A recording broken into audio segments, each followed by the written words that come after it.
Early Morning Intuitive Guidance. I'm Dr. Bonnie Nussbaum, America's kick-ass coach and psychologist, here with some words of wisdom to get our day off to a good start. And it's a darn cold day, so I had to add the sweatshirt today. I think we're at -7. So we'll get this day warmed up a bit here for all of us. So our card today comes from the Grace Cards deck by Cheryl Richardson. And the card is Choice. I'm going to move it closer so you can actually see the picture. A couple of nice deep breaths right here. Just opening ourselves to the wisdom in the card and the words that come after.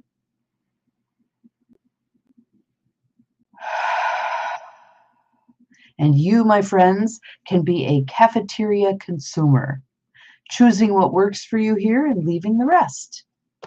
So here are the words, and I want you to just let them kind of resonate through your system and see what you notice with these words. For every action, there is a reaction. Choose wisely. For every action, there is a reaction. Choose wisely. So what does that mean? In my world, what that means is, I'll give you an example from this morning. I'll even show you.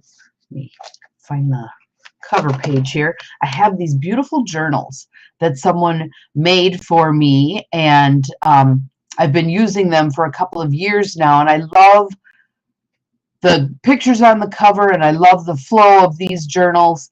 And so I am, as of yesterday, at the very end of the last page. So I thought, well, I'm going to do some journaling first, and then welcome to whomever just popped on. Glad you're here. I'm going to do some journaling first, and then I'll do my YEMIG. So looked at the journal, see there's a little bit left, and okay, I need a new journal to bump into next. Look on my shelves. I was sure I had one sitting here waiting for me because I'd picked out a handful that I really liked. It's not there. I can't find it. So I think to myself, well, no big deal. There are a bunch more stacked for sale in the case in the office. However, we are right in the middle of an office renovation. So all of those items have been put in a box and put, I don't know where. So I went hunting. I looked in the boxes that are in a temporary office. I looked in the boxes that are in the bathroom in the temporary office. I looked in the boxes that are in my den, all of which typically belong in the regular office. I can't find the journals. And so old me would have gotten frustrated and pissed off that I can't put my hands on the next journal that I'm going to be using because I'm setting a goal to write every day and using that as seed thoughts for the book I'm working on. And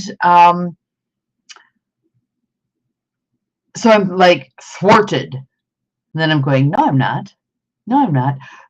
The question is, and this is kind of a Deepak Chopra question, what is my world trying to tell me? What am I meant to learn from this? And I believe, because yesterday's writing was phenomenal, and there are some aspects of it that I want to put in the computer. I love writing longhand, but this particular part I want to put in the computer as, again, seed thoughts for the book. So I believe that what I'm being guided to today, since I cannot find the journals at the moment, I'll ask Marla when she gets in for work, is that I'm meant to be putting that stuff in the computer instead and working with it instead of doing the longhand writing today. So, choice. Choice. I get to make a choice about how I want to frame up that particular circumstance. Again, I could brood about it. I could stick my lower lip out. I could pout. I could, get angry, tear through boxes, throw things around. Or I can frame it as, that's not what's meant to happen today. I'm meant to be doing something else today, and follow that lead. if you look at the emotional, physical, mental, spiritual outcomes that go with each of those choices, not too hard to make the differentiation in terms of which one's the better path to take, right? What about for you, though? What about for you? When you are faced with a choice or a frustration, a seeming obstacle in your path, what do you do with it? Do you have an old, well-worn habit pattern that kicks into gear and you're off and running? Like, to me, road rage is one of those things often where someone has created a pattern of behavior that when something pokes the button, the response happens. Something pokes the button, response happens. Someone accidentally cuts them off in traffic. Someone's going too slow for their taste, blah, blah, blah. And they go into hyperdrive and freak out and put everybody at risk. You can see where I'm at on the road rage thing. But it's a habit pattern. The button gets pushed and they're off and running. How do we change that? How do we change that? So I'm going to show you one of my cards here, and I know it's going to be backwards, but expansive consciousness dissolves obstacles. So you see an obstacle in front of you, expand your consciousness, get your consciousness bigger. That Deepak Chopra question of, what am I meant to be learning here? So you're in a hurry to get somewhere and someone pulls out in front of you. What am I meant to be learning here? Maybe I'm meant to slow down. Yes, I may be a few minutes late getting where I'm going, but is roaring like a maniac really going to get me there that much faster? I love doing the math on it. I absolutely love doing the math on it. So a 3-hour drive from where I live to where my dad lives, 3 hours, okay? So if I do 5 miles an hour faster, I get there 15 minutes earlier. Is 15 minutes really worth putting everybody at risk? Not so much. Not so much. I love they roar past you. Say it's a 2-laner each way and you're at the stop sign and you're in the right lane and they're in the left lane and you both take off at the same time and they hit the gas and they take off like maniacs and you meet them at the next light.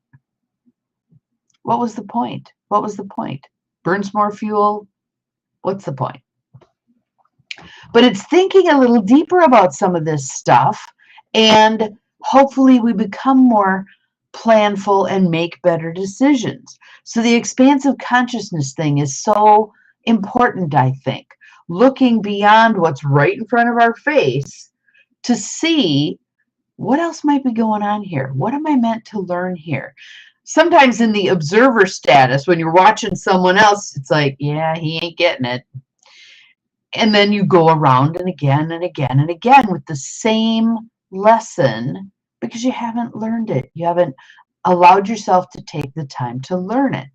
So what could you do to slow things down and go, wait a minute, what's this trying to teach me? What am I meant to learn? What am I meant to learn? I love looking at physical symptoms as a way to learn many things. So pick a symptom, whatever it is, a headache. Tap into that headache. Breathe into it. Okay, what is my head telling me? Have a conversation. I know this sounds weird, but I can't tell you the number of times where, for me personally, or for clients I work with, it has been so invaluable to have a conversation with a symptom. So I'll just make one up. Let's do the headache. So I just have people get still and quiet, or if it's my symptom, I do the same, and just breathe. And then have them imagine. Let's just do it right now. Do you have any physical symptoms right now?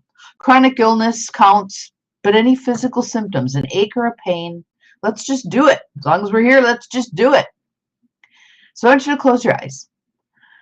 Obviously, if you're driving, do not close your eyes. But just tune into that symptom. Take some nice deep belly breaths. Opening to receiving some guidance. Tapping into that symptom. First, I want you to greet it with love and kindness. Yes, I know if you have a headache, the last thing you want to do is be kind to it. I'm telling you, be kind to it. It's here to guide you. It's here to give you some valuable information. Tap into that symptom. Greet it warmly. Hello, headache. Thank you for being here. What is it you want me to know? And then listen. Listen with an open mind and an open heart.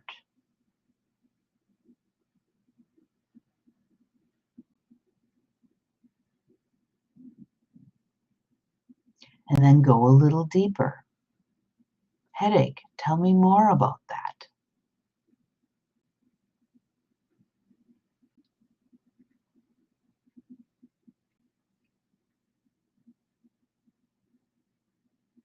What else do I need to know about you?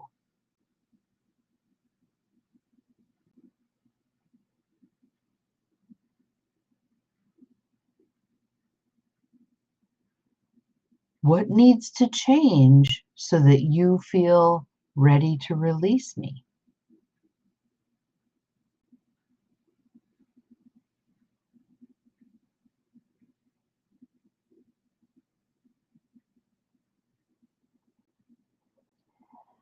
Is there anything else I need to know from you?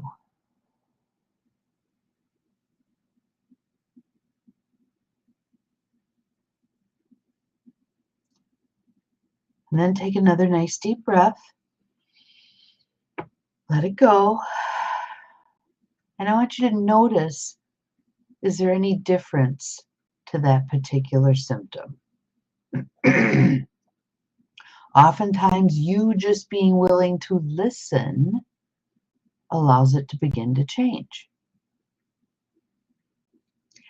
And now, if you're willing to act on what you heard, first thing I'd encourage you to do is, once I'm done with the video, jot some notes down about that. What did you learn? What did you learn? What did it tell you?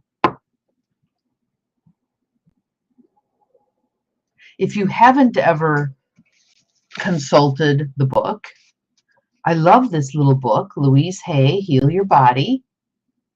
And it's just a little bitty tome that's got all kinds of symptoms in it that you can look up. But I love having you communicate directly with your symptom to see what it has to tell you. Now, if your symptom didn't change at all, do not get discouraged, okay?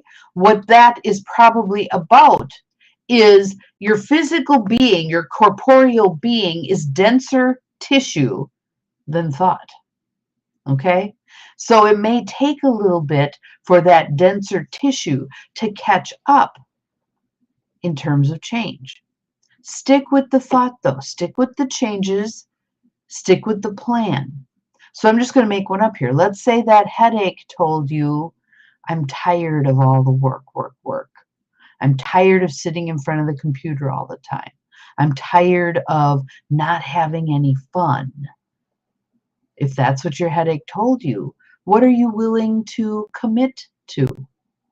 How are you willing to expand your consciousness to dissolve that headache obstacle? And you can be reluctant and grumpy about it. That's okay. But heed the warning. Heed the guidance. Get away from the computer for a period of time. So maybe you go for a walk in nature. Maybe you even just step outside on the porch. Do it with intention. Do it consciously. I am stepping outside on the porch to breathe some fresh air, break my habit pattern of sitting in front of the computer all day. So I'm just going to step out on the porch, do some breathing, run through my senses, all of my senses. What do I see? What do I hear? What do I smell? What do I taste? What do I touch? What am I aware of out here on the porch? Then go back in. Then go back in. And notice if there's any difference. And yes, you can do the, well, yeah, of course, I'm going to ease up my headache if I step away from the computer because the eye strain isn't there from staring at the computer screen. You can logic your way through this all you want. More power to you. But notice there's a difference in the headache. And when we listen on the front end, when a symptom is young, we don't have to pay the price of not heeding the message early. Because I'm sure you're aware that when we don't listen, the volume gets turned up. Maybe that headache becomes chronic. Maybe it begins to mess with your vision, whatever it is. When we don't listen, our body says, hey, I'm talking to you. So, wise to listen. Again, going back to our card, choice. We have a choice to listen. If you find yourself resisting listening, again, expand your consciousness. Isn't this interesting? I'm getting this simple message and I'm not wanting to heed it. I'm wanting to stick my fingers theoretically in my ear and go la la la la la and not listen. What am I protecting myself from? And oftentimes, if we can allow ourselves to drift down just a little bit, there will be an answer there. There will be an answer there. If I start listening to this voice inside of me, there's going to be so much I have to change. If I start listening to this voice inside of me, what's going to be different? What's going to happen? I'll share one from someone who did the clutter clearing thing with me the other day. And she said, I already know what the answer is. I already know what the answer is if I go within and listen, and I'm not ready to deal with it. And my thought was, if you already know what the answer is, you may think you're not ready to deal with it, but it's presenting itself to you as a gift right here, right now, because on some level you are ready, or it wouldn't be coming up,